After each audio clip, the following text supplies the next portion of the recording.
Hey there, how you doing today? My name is Mark Chandonnet and I am owner and president of Chandonnet Builders in North Muskegon, Michigan. And as you can see right behind me right here is one of our most recent builds that we just completed. It is a 40 by 56 pole barn. And pole barns, storage sheds, and garages happen to be one of our specialties here at Chandonnet Builders. And I wanted to go over a couple things that I'm seeing in this industry regarding pole barns and the prices that people are getting for the potential projects that they're interested in, and a lot of the problems that I'm seeing as I'm quoting these barns.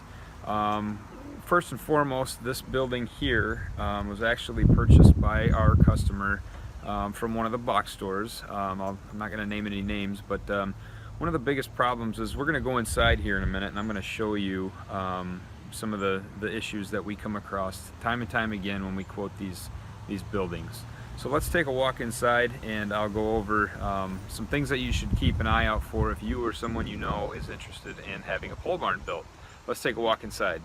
All right, so here we are, we're inside the building, and as you can see, the building turned out real nice, and there's nothing wrong with any of the supplies that, that these box stores and everybody are providing. But if I turn around real quick here behind me, what you're gonna see is there's a pretty large pile of lumber right there. Okay, so that pile of lumber behind the sawhorses there, and over to the left there, that was all extra materials that wasn't needed. Now, what made that a little bit more of a problem is if we look up into the trusses, all the 2x4s that are holding the steel, they did not include those, so I had to go to the local lumber yard. It was about $500 worth of lumber that we had to add. One other thing that I want to point out is the trusses.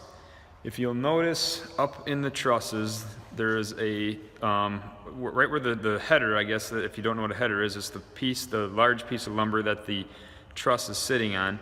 And if you'll notice, there's a 2x6 scabbed onto the side of each truss.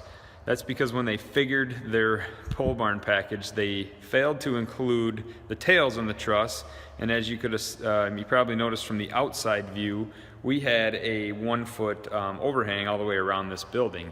So, it's great that these box stores are trying to put a great price point on these buildings, and try to lead the customer to believe that they're saving all this money, when in fact, that was 4 guys, almost a full day's worth of labor into adding those trusses, or adding those tails onto those trusses in order to provide the 1 foot overhang that the customer was looking for. So you got the shortage of some materials, the surplus of other materials, and I wish I would have shot this video while we had tons of leftover steel.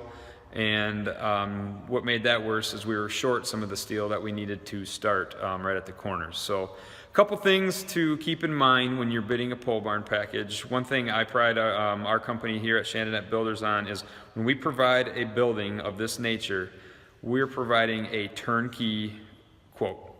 When we give you a price for a whole package, this is what I'm standing in right now, the completed package.